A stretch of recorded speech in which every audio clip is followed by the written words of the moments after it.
grew up in country Victoria, a typical Aussie kid obsessed with sport. Basketballer Matthew Dellavedova is still that typical Aussie kid obsessed with sport. It's just that now other kids have his poster on their bedroom wall. A talented junior, his remarkable basketball IQ and his insatiable desire for self-improvement have seen him rise to the upper echelon of the US college game.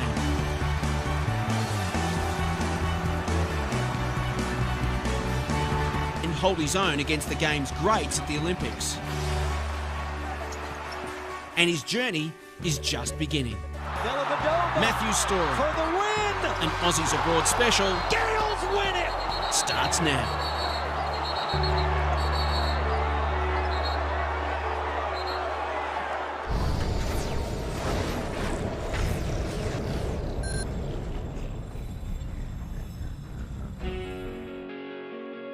Why basketball? Well, my dad played basketball for Maryborough when I was younger, and Mum would take me up on a Friday night. Matthew was dragged along at a very early age in a capsule, and Leanne used to do the cheerleaders at the local competition, so it was a real family. It was. Real family sport. Matthew started playing when he was 4 and just loved being out there on the court. I'd play on a Friday night and just be running around. I'm not sure if I was like shooting any goals or actually getting the ball, but I think I was just happy to be out there running up and down the court. Did you play any other sports, or was it primarily just basketball? I played soccer, tennis, Aussie rules growing up, a little bit of hockey, which didn't last too long after I got hit with the ball, but yeah, a bit of everything growing up. Typical active Aussie kid. Yeah, well, everyone, you just do whatever your mates are doing back home, so everyone was in a different sport, so that's what you do on the weekends and during the week. So because of your family background, was basketball always sort of the #1 sport? Was always the priority? Yeah, it was always the #1 sport. What age were you where you had to sort of start to say, right, well, actually, it's time to get out of Maryborough now, I've got to go and pursue this dream? I think I first probably heard about the AIS when I was maybe 14 or 15, and as soon as I heard about it, I thought that's a place I'd really like to go to. Playing state basketball for Vic Country, after that we got invited to some camps up at the AIS in Canberra, and then from that got offered a scholarship. So I was 16 when I went up to Canberra. Matthew spends 3 years living, training and playing with the Australian Institute of Sport's elite junior squad and thrives on being around the game he loves 24/7. He spends time travelling with the Australian junior and senior teams, which helps shape his thoughts on his future beyond the AIS. College basketball versus staying in Australia and, say, playing in the NBL. Why did you choose to come to the US? I grew up watching college basketball on TV, and just the whole experience of that and just seeing the crowds over here was something that I wanted to play in front of. He followed the college system at an early age and fell in love with it early. It was, part of his dream that maybe he could come over here and get an education, but also pursue and maybe advance his career.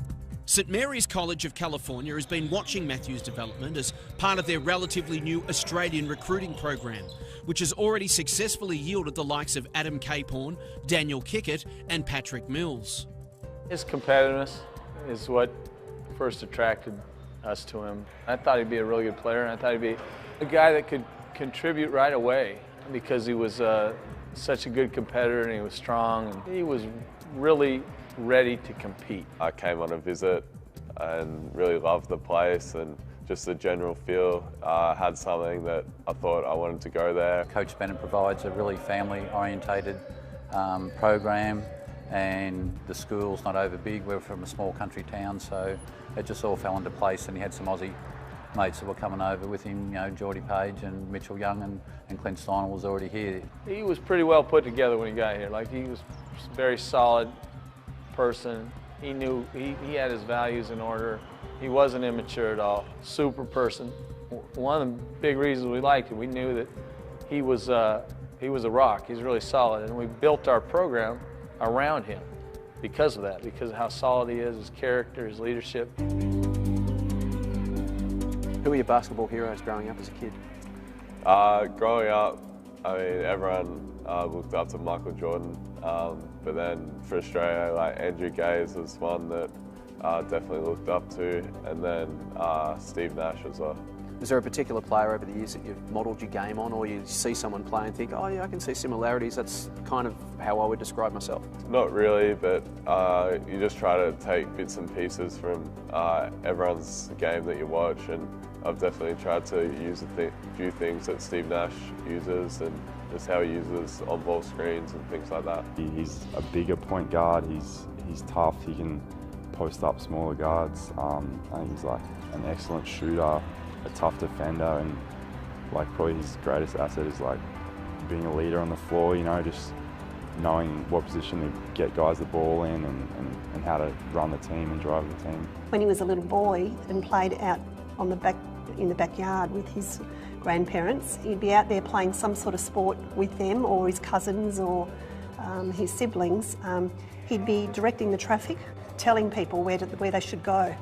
In a nice way. In a nice way, yes. You know, pointing.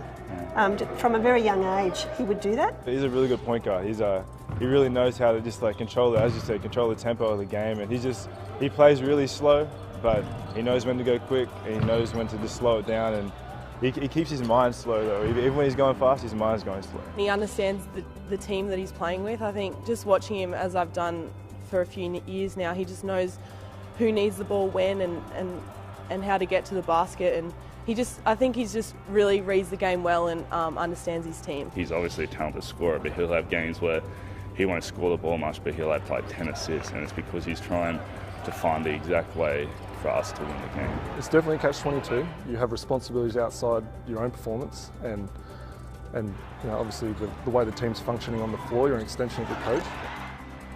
I think the first thing about it, you've got to do it your own way a little bit. Each point guard has a different personality and game style, so you have to find a balance in that stuff. And it just so happens that is Delly's strength, and we saw that against Harvard in a game where he didn't shoot the ball very well, but he found a way to help his team win. We joke here on the coaching staff that, you know, when he graduates, we'll find out if we can coach or not.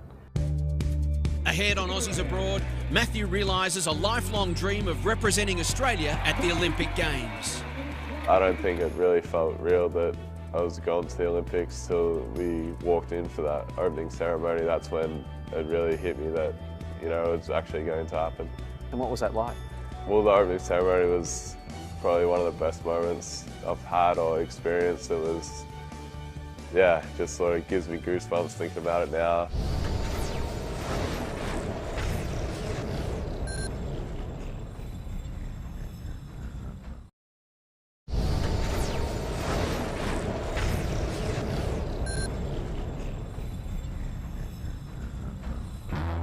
Aussie basketballer Matthew Dellavedova starts every game in his freshman season at St Mary's. Delly stepping straight into the void left by the early departure of fellow Aussie guard Paddy Mills to the NBA. Matthew acquits himself superbly as the Gales make it all the way to the March Madness Sweet 16. His impressive rookie year, a sign of things to come.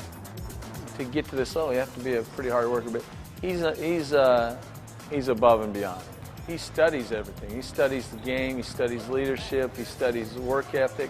So he understands what he needs to be working on, how hard he needs to be working. The fact that he does that is the reason he has improved from his freshman year to his sophomore year to his junior year to his senior year. Not everybody does that. He doesn't leave anything up for grabs. He makes sure he dots every I, crosses every T. He's about as close to any guy I think I've ever coached that gets everything out of what he has. He's very driven. He's always trying to improve himself and get better today, and I think get better every day. And I think that comes out in his passion on the court and just how hard he plays. He has that drive inside him to keep improving, and every year he's just taking it to another level.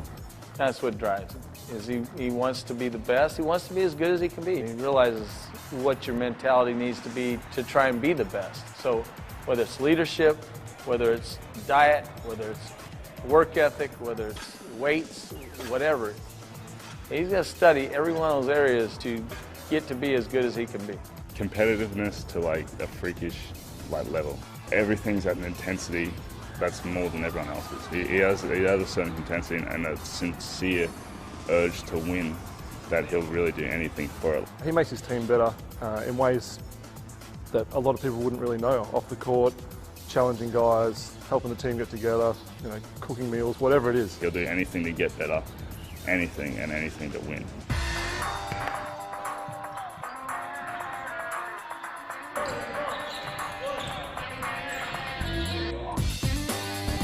Where does your drive come from? Everybody we speak to about you marvels at your work ethic and the fact that you're desperate to get better every single day. Where does it come from? I don't know, not too sure, but... Is it something you've always had? I think so. Watching like what my mum and dad do, they're both extremely hard workers, so I think that's probably their example. It's kind of been the formula I've used sort of growing up, like if I want something bad enough, I'll work hard enough for it. Which is a stronger emotion for you, your love of winning or your hatred of losing? I'm not sure, they're both pretty strong. But I think like the win on New Year's Eve when Youngie sunk those free throws, that was a pretty special win in our time at St Mary's. The boys tell me that you're ultra competitive in everything you do. Is that a fair assessment? Yeah, that's probably pretty fair, yeah. Where do you get that from, mum or dad? I think a bit of both. Probably mum's more quietly competitive, but anytime we're playing a board game or anything at home, you can tell she wants to win pretty badly as well, so I think that both of them are pretty competitive. How are you different as a player now than when you were 4 years ago? Or are you different as a player? I think just knowing the game better, I think that's probably the main thing as a player, and then like skill-wise, I think I'm a better shooter. But I am a better shooter because we always do like shooting numbers, and I've improved in that.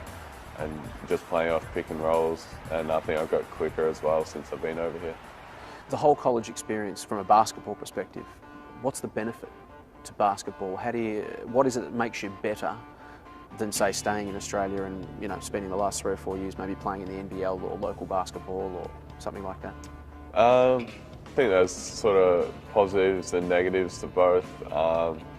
I think if you play in the NBL, you're playing against men all the time, so I think that could help you develop as well. But the chance to sort of lead the team here the last couple of years, I think that has helped sort of speed up my development. He's really grown leadership-wise. I think he's grown in understanding himself. Like, I think he's more patient with himself, and that's all part of growth. Early in his career, he could, when it wasn't going well for him, he could let that eat at him and make things worse before they got better. But he's learned to let things go a little bit. He doesn't like to fail or not do his best, but he's gotten better at just taking a step back and refocusing. He's matured a lot. He hasn't changed as such. He's still our boy, Matthew. He's still a very good person, and he's become a better person, I'm sure, from all the experiences that he's encountered. We see him grow on the court, which is really like inspiring for us too. He's a natural leader too, I mean, he's really got that gift given to him.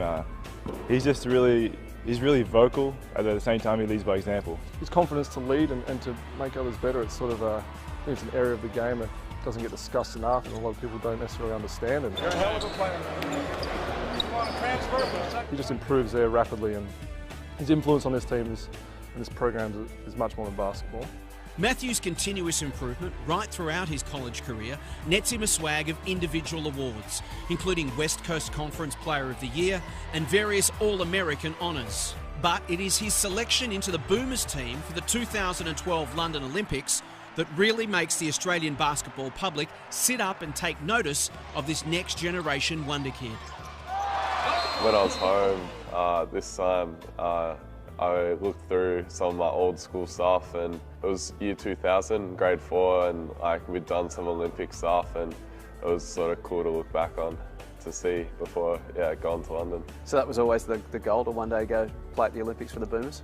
Yeah, to go to the Olympics was sort of one of my dreams since I was a little kid, ever since I first heard about it and watched it on TV. Can you remember the moment when they said, guess what, you're going to the Olympics? Yeah, I was in my room, it was a phone call, and I don't think it really felt real that I was going to the Olympics till we walked in for that opening ceremony. That's when it really hit me that, it was actually going to happen. And what was that like? Well, the opening ceremony was probably one of the best moments I've had or experienced. It was, yeah, just sort of gives me goosebumps thinking about it now. Walking through the tunnel with the rest of the sort of Australian Olympic team, and you can see out into the stadium a little bit, and then as you walk in, it just opens up to this big stadium, and there's sort of camera flashes going off and things like that, and you sort of do the lap, and it was pretty awesome. Ahead on Aussies Abroad, Matthew prepares for the next chapter of his basketball journey, going pro. You mentioned you'd love to go and play in the NBA. Do you think you're good enough? I think so. I know I have to get a lot better first, but I think I can play there, and I think that comes from playing during the summer. I think I can play against and with those kind of players, but time will tell.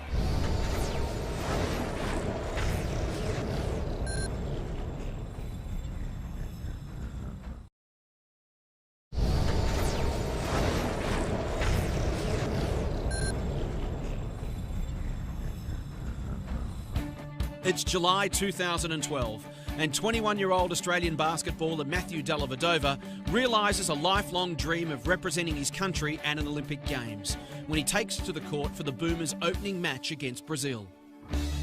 As soon as they tossed that ball up in the air and tipped off, and you thought, well, okay, you know, Matthew's now an Olympian. So that was sort of like relief, but yeah, you know, I think we all teared up a little bit at that point. Yeah, the atmosphere in the stadium, and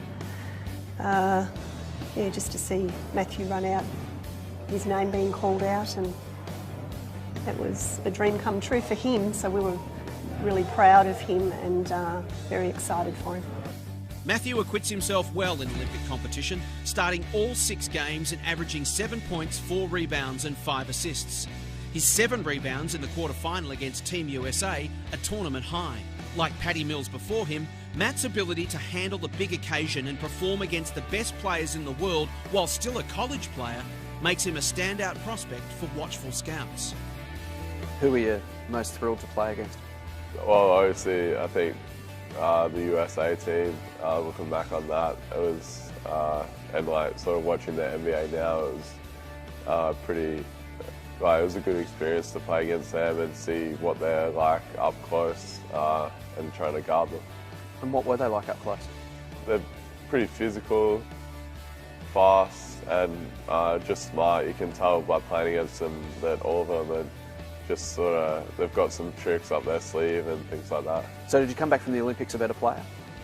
Yeah, I think so. Playing against men that are smart and know the game, I think just playing against them and even practicing with our team, you just get better from that.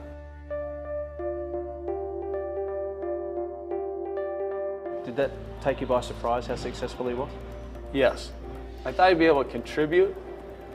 I didn't know that he'd go in there as a starter and be a leader for that team and play as well as he did. He's playing with guys that 6, 7 years older than him that have a lot more pro experience, and so yeah, I think it surprised everyone except for probably Matt. It must have been a source of great pride for you to see that Australian side run out, and there's Paddy Mills alongside Matthew Dellavedova, 2 guys that you've had plenty to do with, both out there representing their country. They didn't only play for it, they were starting backcourt and played well.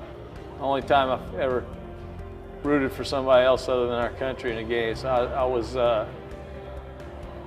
was pumped to see how well they did. Has it made him a better player? Oh, for sure. In what ways? He played against the best guys in the world. So there's nothing that can build confidence like that. Having success playing against the best. That's how you get true confidence. And he has it. He'll always have it. He'll always know that he can play against the best. He improved his foot speed. He worked a lot of his agility, his ability to guard the ball length of the court, and I thought that showed at the Olympics. Guarded some great international players and NBA players and did a good job. His leadership just continues to grow, and he's improved as a shooter this year. He's increased the speed of his shot, and he's shooting a really good percentage. Dellavedova feeling it, good! Talk us through where Matthew sits of all the guys that you've coached over the years in terms of his overall basketball IQ and his weighted, his ability to control the game. An NBA scout came and watched us practice, and afterwards I met him and was talking to him. He said, "Hey, you're committing an NCAA violation." I said, "What are you talking about?" He said, you got too many coaches on your staff. So what are you talking about? He said, you got an extra coach on that floor. And he's right. Like Matt is, he's a coach when he's out there on the court. That opposing coach is competing against Matt. His drive to be the best is carried over and helped his basketball IQ. There's not a guy with a higher basketball IQ that I know of in the country as far as a college player. That's just something that he has, and it's funny even thinking about it. Just some bushy kid from Victoria that was born with such like a genius for basketball, you know. He's just got a natural knack, you know, and a knack for basketball. He actually is really strong though, that's the thing. Like, he doesn't look strong, but on the court he really is strong. He doesn't look like your typical athlete that can jump like above the rim or anything like that. He just works so extremely hard and on defense, offense, and just has that confidence about him that he knows what he's doing. He takes control of the whole game. As it gets harder, people know who you are, they know your game, they try and shut you down. He's embraced that, and every year he's taken his game further and improved. You mentioned you'd love to go and play in the NBA. Do you think you're good enough? I think so. I know I have to get a lot better first, but I think I can play there, and I think that comes from playing during the summer. I think I can play against and with those kind of players, but time will tell. What sort of areas do you need to improve on? I think just trying to get quicker defensively, and then working on my ball handling, getting that a bit tighter, and then improving as a shooter. So fair bit to work on, but we'll see. Where's Delly at now on his growth curve, do you think? How much more improvements he got to go in what areas? He continues to improve every day. He adds things to his game. He's really improved his three-point shot, and I think he'll continue to do that, you know, especially if he gets a chance at the NBA, which we hope he does. Shooting that extended three, I think he'll do a good job there. And I think as he gets older, you know, point guards, I would usually say, mature later than other players, and his ability to run a team and control the game and stuff like that, which is already very high, will only continue to improve. You know, I don't see anything getting in his way. He's so determined to get better each day. He's done the best thing he can, and he's gotten better every year. He won't be able to be his best until he goes to the next level. He's ready for that next step. He'll get to play against the best. You don't want to make a comparison with Steve Nash, but Nash was a little bit like that. In college, he's a good player. He's very similar to Matt. You wouldn't have known Nash was going to turn into Nash. But when he got a chance to compete against those guys, he just kept getting better. He kept studying it, kept working at it. And I think Matt is the combination of things, like basketball IQ, the leadership, the work ethic, the drive. Matthew has surprised a lot of people along the way where they said, you know, this is, you know, where he'll get. And, you know, every time he's had a new challenge thrown in front of him, he's been able to meet that challenge. So who knows, I suppose if history keeps true, hopefully he can keep meeting the challenges that's thrown ahead of him in the next 12 months and hopefully achieve his next dream. This is one of the better stories. I don't know if anybody knew that Matt would come in here and do what he's done, and even as a freshman, you wouldn't have known he was going to do what he's doing as a senior. Be player of the year in our league as a junior, go in the Olympics and be a starter for Australia and play well. I think if people said they knew that was going to happen, not sure they're remembering where they thought Matt was as accurately as they can. He has proved a lot of people wrong. I think a little motto has been, you know, he always said, you know, he's got to remain true to himself. So just keep working on the things that have got you there. Don't get distracted with the, you know, the peripheral stuff. You know, just, you know, you got to keep working hard. You know, that doesn't change whether you're playing, you know, there or there. You know, you've just got to remain true to yourself, get your hands dirty and work hard. You've been around some really, really good college players throughout your career. Where does Delly sit on that list? At the top. I've played against some good ones, but right now Delly's doing something really impressive, and if you went by the numbers, the things he's doing at St Mary's are probably ranking up there, or if not number one. I mean, there's been so many great players. I mean, Paddy Mills is the obvious other one. Daniel Kickett had a great career here, but in terms of all college basketball and players I've been around, and Delly's right up there. Have you surprised yourself at how successful you've been? The fact that you've been to the Olympics already at such a young age, and that you've had a great college career here, and now you're potentially looking at going somewhere like the NBA. Has that come as a surprise to you at how it's all come together, or is it always part of the grand plan and you're not surprised in the slightest? I wouldn't call it a grand plan, it was more of a dream plan to sort of, like a dream goal to go to the Olympics, and then like the next sort of dream goal was to play in the NBA.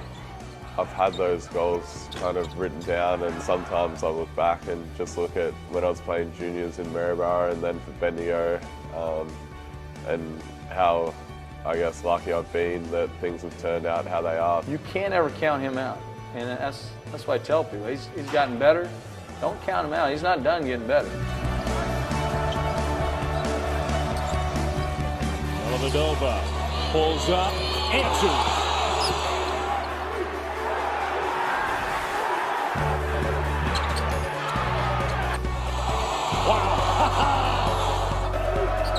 I've never seen a player at this level with that good of a basketball IQ.